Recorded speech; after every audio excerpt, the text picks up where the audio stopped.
So as we got into this week, I was trying to figure out, okay, we've been walking through, big picture, we've been walking through the life, or the last week of Jesus right before Easter.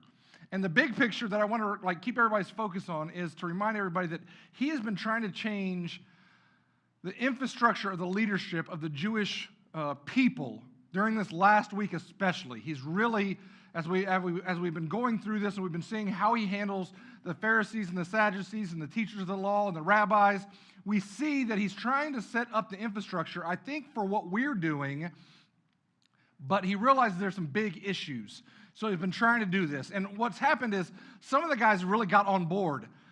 Maybe they got on board with Jesus. Maybe they got on board on their own agenda and messed things up. I'm sure you guys never do anything like that with Jesus. You're all about his agenda, not about what you want, just like me. But these guys messed up from time to time. And some of them gave up a little early. Have you given up a little early in something that you wish you would have gone, looking back, it's like, man, I wish I would have finished that. I wish I would have gone a little bit harder. I wish I would have, whatever it might be. Ronald Wayne is one of those guys. Ronald Wayne gave up just a little early. And you might not have heard of Ronald Wayne, but you have heard of his company and his two partners. Because of him giving up just a little too early, he gave up being worth $95 million.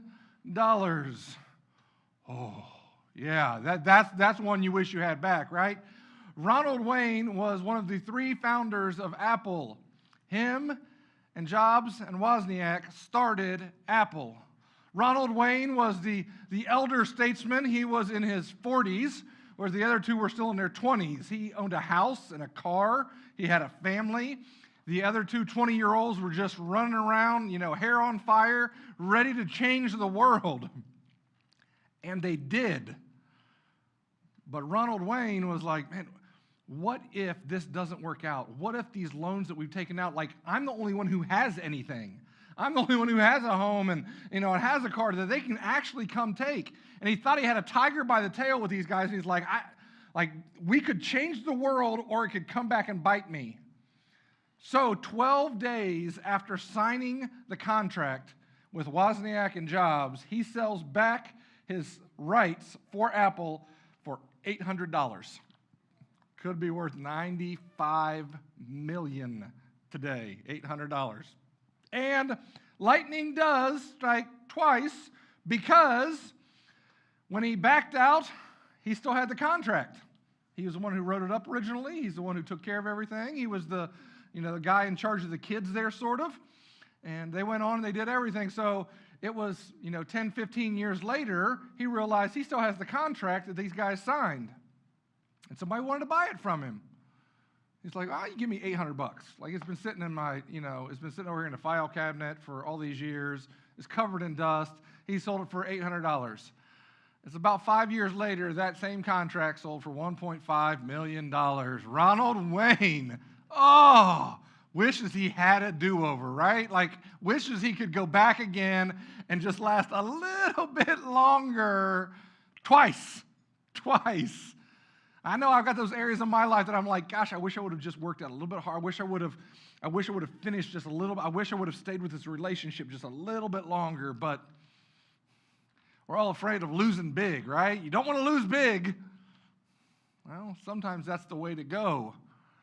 But here's the thing, if you've done it once, hopefully you learn from that and you can figure out, how do I make sure to get this right this time? But some of us are a little hard-headed, and it takes a few times for us to figure out what's going on.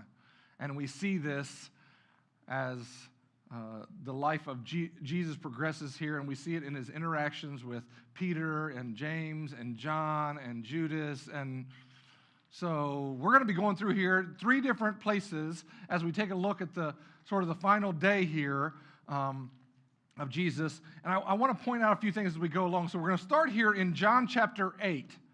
John chapter 8, it says, when Jesus had finished praying, Jesus left the disciples and crossed over the Kidron Valley, and on the other side there was a garden, and he and his disciples went into it. So this is the Kidron Valley. So the Kidron Valley, you're looking out to the east here. This is the wall of the city. So you're looking out to the east here, and then, so you've got all these winding roads that come along and through here, and then there's just this large patch of grass and trees. And they're all olive trees. And right on the other side of it, the Kidron Valley, they say this, and I'm like, it's probably 200 yards wide and 600 yards, 800 yards long. It's not enormous, but when everything else over there is covered in rocks and doesn't have grass, it sort of stands out. So when they cross over this, they go to the Garden of Gethsemane. This is the Garden of Gethsemane. The garden is very small. There are olive trees. When I was over in Israel last time, I went with one of my buddies, Crockett, and we were traveling all around, and the schedule got messed up a little bit, and they said, we're not going to the Garden of Gethsemane. We're going to go to this fundraising banquet. I was like, guess who's skipping out on the fundraising banquet? Because I'm going to the Garden of Gethsemane. Like, this ain't going to, I'm going all the way over here. I didn't come here to go to a fundraising banquet. I came to see what's going on. So Crockett and I got our own taxi, and we went to the garden, and we're looking around, and we're trying to figure out, where's the garden? Now, there's a lot of places where you'll see signs in Jerusalem, and you're sort of like, okay, this way to the garden. It's sort of crazy, but they know everybody's looking for the same things. Well, you're out walking down along the roads, and you're like, where in the world is this place? So we end up stopping at this Greek Orthodox church. The guy knew like 7 English words. I mean, just didn't know anything. But he got garden, and he just pointed, and we walked right past the Kidron Valley, and we walked over here to the garden, and they've got a little gate around it. Obviously, if Jesus was there, they built a church on top of it, because that's what you do. You make sure you put everything inside of a church building, because that's what we do, I guess. I don't know, but they've got these trees here, and they say these olive trees go back to the time of Jesus. I mean, they are crazy old. But he's here. So when I always thought of like this garden, I'm thinking of like flowers and stuff. It's not. He's got trees here. So Jesus bows down and he prays here. So it says, now Judas, who betrayed him, knew the place because Jesus had often met there with his disciples. Notice this. They do this like, are they messing, like is John messing with Judas here? Like is he just like poking fun at him? Because you see this happen almost every time we see Judas's name. They're like, and it was Judas, the one who betrayed Jesus. I mean, they always put that there, like to remind us, like if we've forgotten, like they're like Judas isn't a popular name for a reason now. We all remember it was Judas. But here's the thing, when you ask a Jewish person, they would say that Judas did not betray Jesus. Peter is the betrayer. And we talked about this a few weeks ago, how Judas was completely bought in that Jesus was the Messiah. And he believed that he was going to come and he was going to bring earth crashing down and he was going to be this warrior king. And he was just trying to help Jesus get up the gumption to do it. He just needed a little push in the right direction, right? Like sometimes God needs a little help from me. Scott knows what's going on. I'm just going to help God a little bit. I'm going to help him get through with these relationships and build a church and everything else. Not like I need his help, but he needs my help. I think Judas was feeling the same way, and obviously Peter was too, because we go on here and it says, so Judas came into the garden guiding a detachment of soldiers, not one soldier, a detachment of soldiers, and some officials from the chief priests and the Pharisees. They were carrying torches, lanterns, and weapons. Multiple, not just one weapon, but multiple weapons. Jesus, knowing all that was going to happen to him, went out and asked them, who is it that you want? Jesus of Nazareth, they replied. He said, I am he, Jesus said, and Judas, the traitor, was sitting there among them. You just notice it. There it is again. My man Judas just can't get any respect for any nice thing that he did. And when Jesus said, I am he, they drew back and fell to the ground. What? Like, what do you mean? Was he like, I am he? Why did they fall to the ground? Like, was it the skies part and open and like this power came down and they fell because of the power? Like, did one guy trip and he grabbed another guy and he grabbed another guy and they all went down? Like, the scripture doesn't tell us, but this is one of those questions I got for God when I get there. I'm like, okay, what happened? Why did everybody fall down? I don't know them, but, whatever. Okay, we'll keep moving. I'm going down a rabbit's trail. Anyways, verse 7, it says, again he asked them, who is it that you want? Jesus of Nazareth, they said. And Jesus answered, I told you, come on, Jack, that I am he. If you are looking for me, then let these men go. This happened so that the words he had spoken would be fulfilled. I have not lost one of those that you have given me. No one died on my watch. There's this whole detachment. They've all got their swords and everything else, and he wants to make sure everybody gets home safe. So he sends everybody home.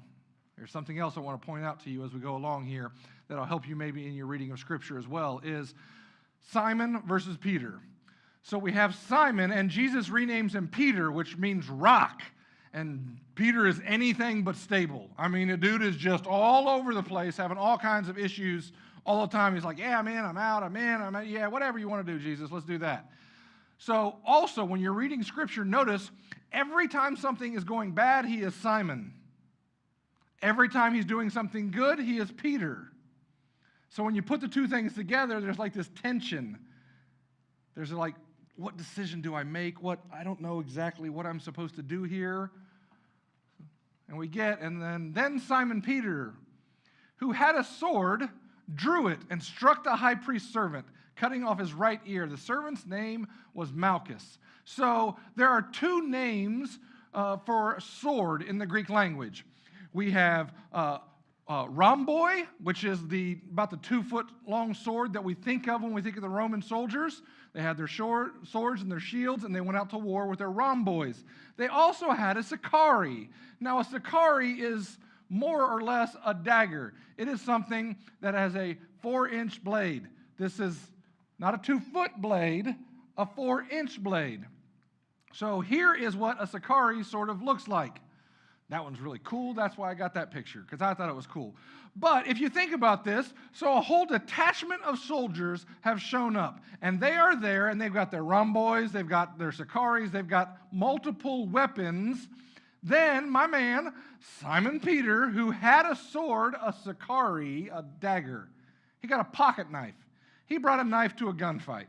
So Peter pulls out his pocket knife, and he drew it, and he struck the high priest's servant, cutting off his right ear. In my mind, this always happens like Peter drew his sword and was like, and cut off his ear, right? But now I realize he drew his dagger and was like I mean, like these guys got swords. They could cut him down. Was he like, excuse me, I'm going to need, it's really sharp. Give me just a second. And now his ear's gone. Like, this changes the whole picture of what's happening here for me, is that Peter decides to cut off Malchus's ear. So why does he decide to do this? Because he knew the enemy. Peter has bought into what Jesus is doing here, and he is trying to help Jesus, because Jesus needs all of our help, obviously. He is trying to help Jesus change how the structure of the Jewish community was set. And he knew that Malchus was essentially, he was like the Secretary of Defense. He was high up in the temple infrastructure. And if you have any physical flaws or, anything major wrong with you physically, you can't serve in the temple. So when Peter cut off his ear, he was trying to make sure that Malchus couldn't go back and serve in the temple anymore, which would help Jesus, because Jesus needs all of our help, obviously, would help Jesus change the infrastructure of what's going on there. So this is why him and his tiny little dagger and cuts off the ear rather than like going for an arm or, the kidney or something like that, because he's trying to help Jesus. You ever run into that? You trying to help Jesus win somebody to Jesus or grow a church, and then Jesus is like, "No, I've got this. How about you let me help you?" Peter was the same kind of guy. And Jesus commanded Peter, "Put your sword, tiny little dagger, away. Shall I not drink of the cup that my Father has given me?" And we know from other scriptures that Jesus picked up the ear, healed it, and put it back on Malchus, so Malchus could continue to serve in the temple.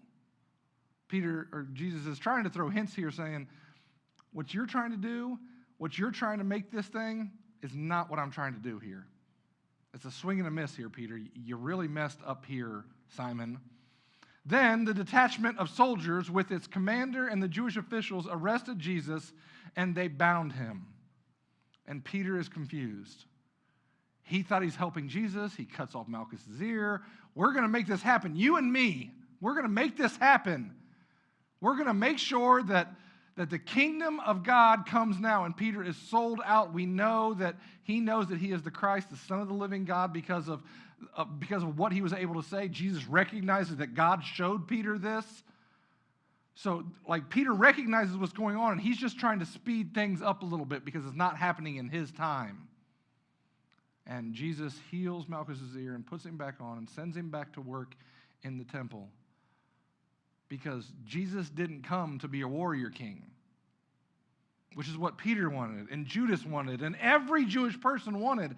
They were tired of living in slavery. They were tired of being less than. They were tired of being looked down on. And this is our time. Here's our guy. We're going to take this thing back over. Only we're not. Jesus is like, I'm not what you think that I am. I'm so much more. But Peter replied, man, I don't know what you're talking about. I like this. Peter, like, he's so good with words. Man, what are you talking about? Man, like, why is that word in there? I don't get it, but man, I don't even know what you're talking about. Just as he was speaking, the rooster crowed 3 times. So Jesus told him, we know this story, right? Jesus told him, you're going to betray me 3 times before the rooster crows. Peter's like, not me. I'm not doing that. I'm going with you to death. I can drink the cup that you're drinking of. I'm doing everything that you're doing. And Jesus was like, that's swing and miss.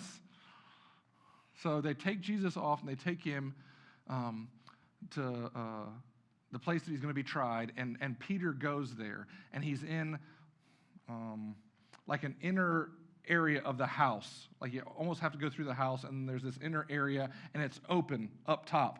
Now, they have windows in these houses also. Not windows like we think of them, but windows like they left just enough room in between blocks that you could get some wind to go through, that you could see through them and talk to somebody or whatever. So he's sitting around a whole bunch of people who are all angry with Jesus because he's not here to be the warrior king. And now, if he's not that, I don't want him at all. And they ask him, are you that guy? No, I'm not. I don't know that guy. Are you that guy? Have you been hanging out? I don't know that guy. And the third time he answers that, the rooster crows. He looks over through this little window, and Jesus is looking him right in his eyes.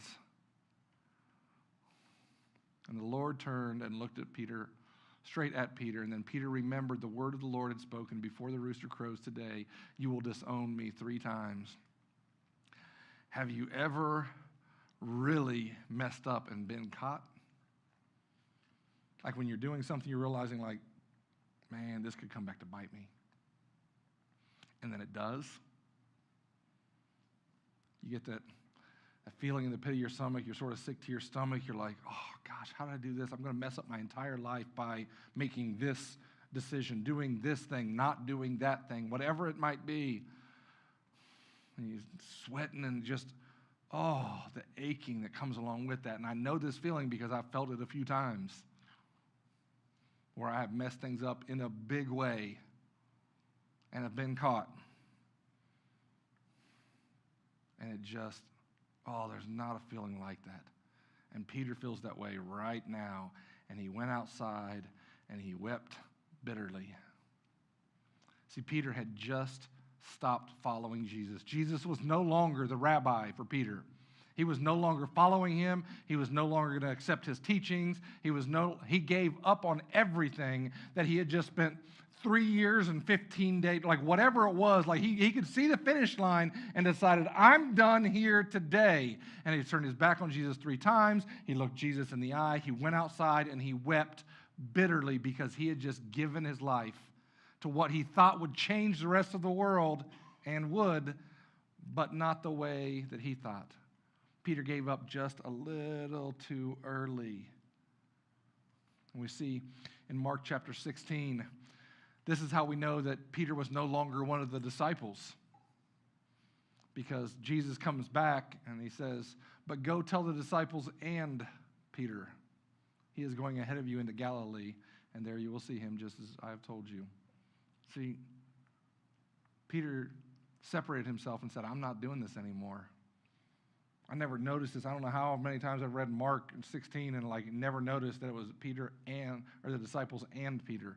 Because Peter had given up. He was no longer a disciple. He no longer followed Jesus. Judas never did that. Judas never gave up.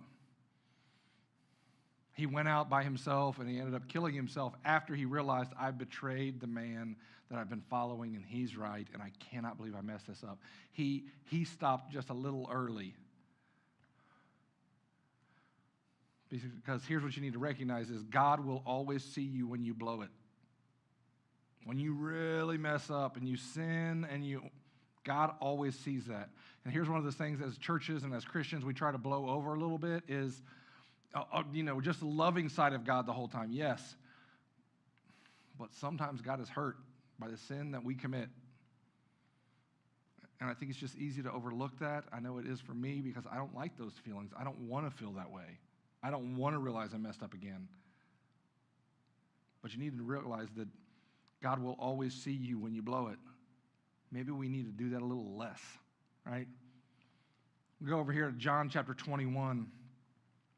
So Jesus had gone into heaven, and all the guys are out fishing. They're fishermen, so they're all out fishing. Let's go back to what we know. And then they look over on the beach, and they see a fire. They see a guy sitting around a fire.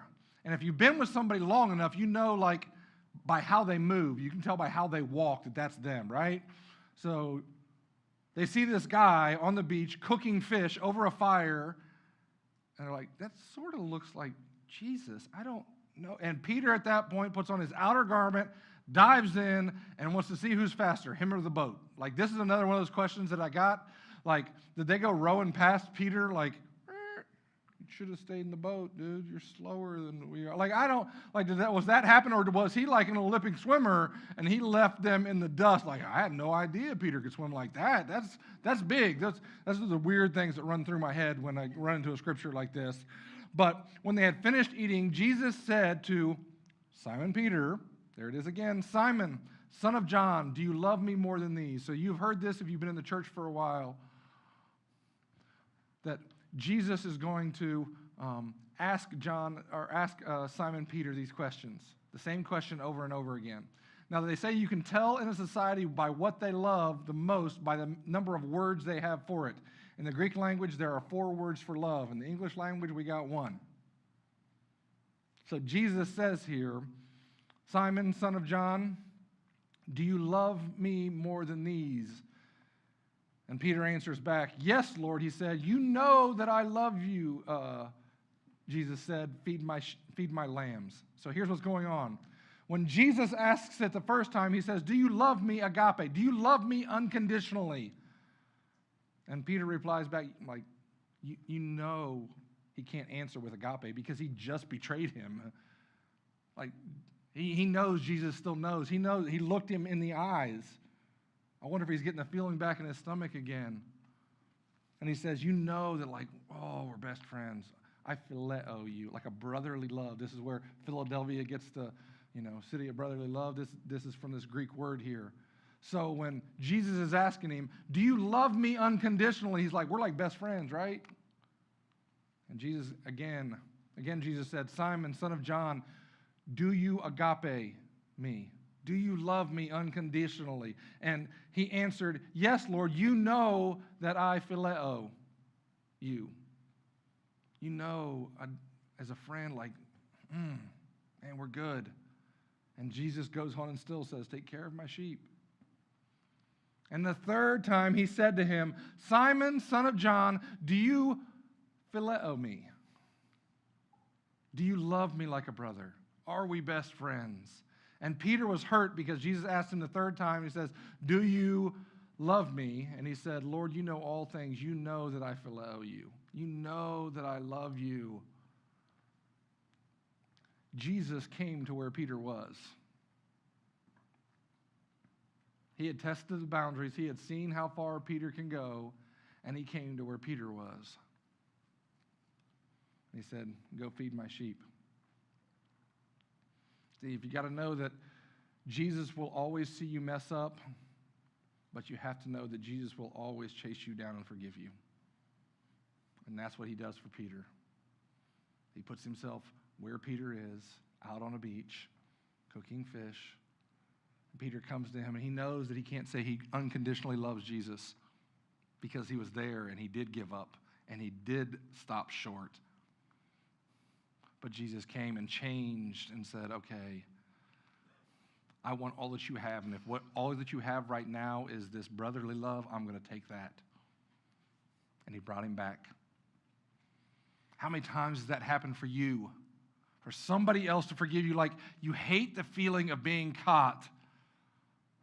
But there's something about going to a deeper level with somebody when you've been caught, when you've really messed up, when you've really sinned, and you and your husband, wife, boyfriend, girlfriend, mom, dad, uncle, whoever it is, have worked through that. You now have a stronger relationship because you know how to get through tough times. And that is what just happened with Jesus and Peter. They went to a deeper relationship and now have a better relationship because they went through those tough times where Peter gave up just short of the finish line and Jesus came back and got him. So what am I supposed to do this week? What am I supposed to take away from this sermon? Sin will always find you. If you are one day into your relationship with Jesus, or you're not even a Christian yet, or you've been in it 30, 40 years, sin will always find you. I'm 20 plus years into this thing now, getting closer to 30 years into this thing now, and I still struggle with sin. There are some sins that I struggled with from the beginning when I first gave my life to Jesus. And there are some new ones that just pop their head up from time to time that I'm like, when did that even show up? It doesn't go away the longer you're in your faith. You get better at fighting those things, but it doesn't go away. So you need to know sin will always find you, but Jesus will always forgive you. Jesus will always come for you are, and he will take all that you have. He will hope for a little bit more. Do you agape me? But he will take all the love that you have to give right where you are. If we're supposed to be like Jesus, is there someone you need to forgive this week? Something big, something little, that you need to know, hey, we're beyond this. And maybe that you need to say those words, we're through this now. We're on the other side. And they can breathe freely again because they know they're never going to mess up like that again. But they also know we've gone through something that most people just don't make it through. And because of that, their life will always be different.